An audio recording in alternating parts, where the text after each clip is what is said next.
Olha, hoje é sexta-feira. Não é sexta-feira 13 não, mas eu vou contar pra vocês um trem que às vezes vocês vão até arrepiar o cabelo da nuca, né? Ó, pai, mas lá pras bandas do Entre Folha, vindo lá daquelas encostas do Gamelão, aquilo ali sumia pra dentro, sabe lá, se varava lá pras bandas de Mariana, de Ouro Preto. Do Gamelão no Passar 10 era um tiro, né? Do Passar 10 lá em Quartel do Sacramento, mais um tirinho. E aquele troço pra ali afora. A Rota dos Tropeiros. É. Por ali passou gente de todo enquanto é banda. Desde os índios, que antigamente tinha muito índio na nossa região, né? Boa noite, compadre Pedro Barcelo. Saci Facença das Maiores, compadre Pedro, a receber o senhor aqui no arpinde da Fazenda Boa Vista. Mas então, moçada, essa mula, uma mula magrazinha, com as orelhas meia caídas, e com 2 saquinhos na cacunda. Todo ano ela passava sempre no mesmo horário. Quando lá ia beliscando cadiquinha à toa pra dar meia-noite, você podia correr lá pra encruzilhada que ela passava na encruzilhada. E era engraçado que ela passava na encruzilhada, mas ela nunca entrou nem para direita, nem para esquerda, seguia sempre adiante. A mula magra, ossuda,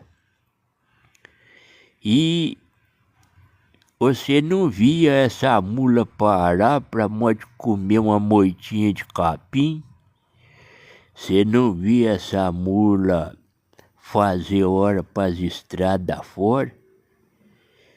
Ela ia de pescoço e cabeça abaixo e seguia seu itinerário. Ninguém sabia o certo, o que tinha naquele saquinho que a carregava. Tinha gente que achava que podia ser ouro, né? É dos tempos antigos, lá em Vai Pedrada, né? Achava que podia ser ouro. Já teve gente que falou que podia ter terra em até de cemitério lá dentro do saquinho. Uns falavam em chave enferrujada, que ela estava levando ali. Mas ninguém nunca mesmo soube o certo. Não soube. E acaba, meus filhos, que essa mula rodava o estado de Minas Gerais tudo. E uma vez por ano, ela passava lá no Gamelão.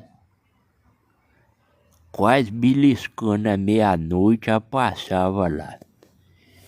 E aquilo ali, meus filhos, teve uma vez que teve um vaqueiro, tal de Joaquim Tiburcio. O Joaquim Tiburcio, rapaz, era vaqueiro desse destemido, caboclo já das antigas. Joaquim Tiburcio, meus filhos, vocês acreditam? Ele falou assim com o senhor Antônio Reis: ô senhor Antônio, eu vou seguir essa mula pra ver o que vai dar. E diz que o Joaquim Tiburcio seguiu essa mula mesmo, andando mais longe que a de dela, mas diz que fala que ela nunca olhou para trás. E ninguém nunca tocou ela e nem espantou, pra modo de, às vezes, tirar ela do itinerário, não. Ela era respeitada, respeitada. E o Joaquim Tiburcio rodou, menino, disse que ela pegou por lado da região norte das Minas Gerais e foi embora, e ele montado atrás. E ele foi e rodou, e a mula não parava. Quando ele viu que o trem estava feio mesmo, e ele já tinha uns 3 dias que estava andando atrás dela, ela sempre no mesmo batido. Aí agarrou e falou com ele mesmo: eu vou voltar para trás por causa de que essa mula não tem paradeiro não. Aí ele cismou com ela também, né? Já começou a entender que aquilo podia ser assombração. Mas aí, meus filhos, ele voltou para trás.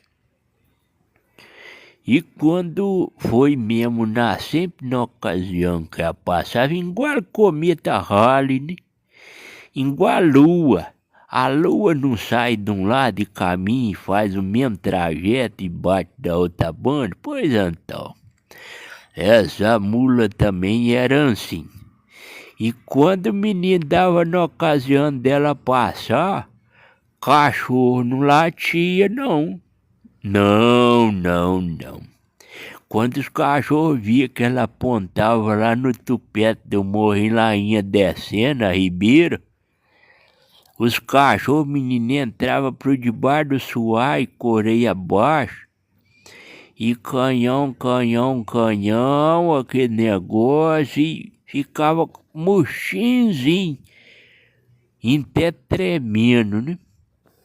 Aí o vaqueiro Joaquim Tiburcio, depois que passou um ano, ele juntou uma turma e resolveu ir para a estrada, lá para trás da 3 Encruzilhada, e esperar a mula. E era tudo homem decidido, esses homens abestados, que quando punham uma marvada nas ideias, ficava ainda mais atrevido. E esse tomado ali por umas e outras resolveu mesmo tentar parar a mula, mas não para pôr cabresto nem freio na boca dela. Não, isso não. Mas eles queriam tentar tirar o saco que estava na cacunda dela. Por causa de que isso estava trazendo mais ainda curiosidade nas ideias deles. E eles imaginavam que pudesse ser ouro mesmo. E aí o rapaz parou lá, 8 homens, e eles tudo mesmo aimado, que trouxe. Uns ficavam olhando para ver se vinha alguém, às vezes de longe, mas nunca que apareceu ninguém, então isso não era muito preocupação, não. Era medo mesmo. Aí Joaquim Tiburcio, que era o mais atrevido, que acabou com mais arredio, resolveu, menino, tentar chegar para pôr a mão no saco, para arrancar ele de riba da mula, por causa de que a mula não parava não, né? Quando o Joaquim Tiburcio foi chegando por de pé da mula, e estava quase beliscando à meia-noite. Os ponteiros estavam quase drobando pro ribo um do outro já. Aí, rapaz, o Joaquim Tiburcio, mais pra frente, aquele negócio mais desinibido, aí ele tomou frente da pionada mesmo pra tentar arrancar o saquinho da cacunda da mula ossuda, da mula magrela.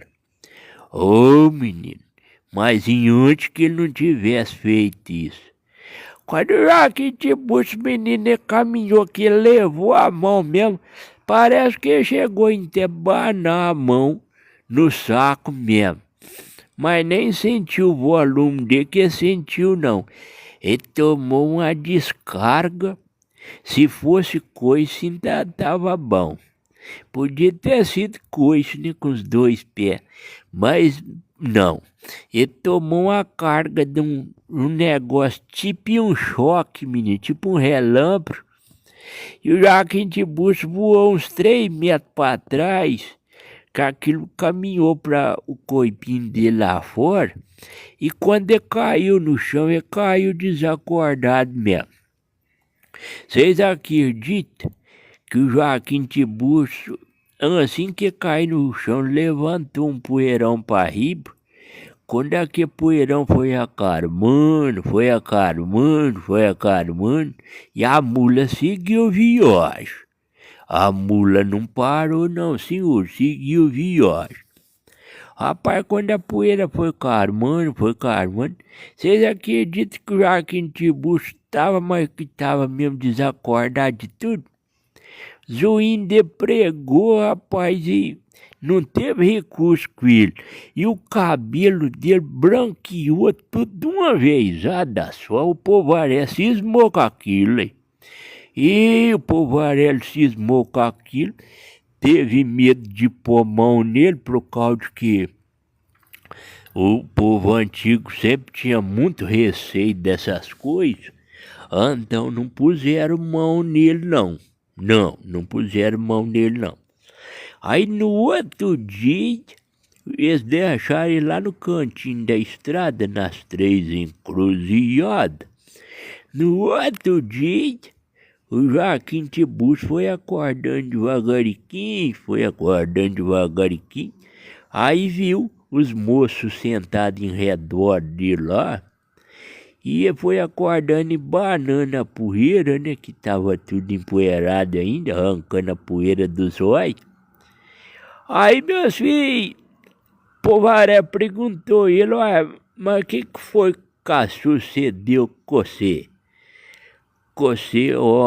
Ontem, a hora que você foi pôr a mão no saquinho que tava no lombo da mula, você caiu para trás e desacordado, e nós fiquemos mesmo desacostumados de pôr a mão no você com medo de um revestrez. Que sucedeu com você, Joaquim Tiburcio? Ele não soube explicar, moçada, não soube explicar. E ele falou que não lembrava de nada não, que não tinha notícia para dar não. É estranho demais da conta. Mas diz que essa mula, ainda hoje, se você for lá para a rota dos tropeiros, né, o caminho lá onde é que os tropeiros passam, tem uma vez no ano que ela passa lá beliscando na meia-noite. Hora do Mineirês com Andrew Vachá, às 8 horas da noite. Às 8 horas da noite. Ninguém perde, hein?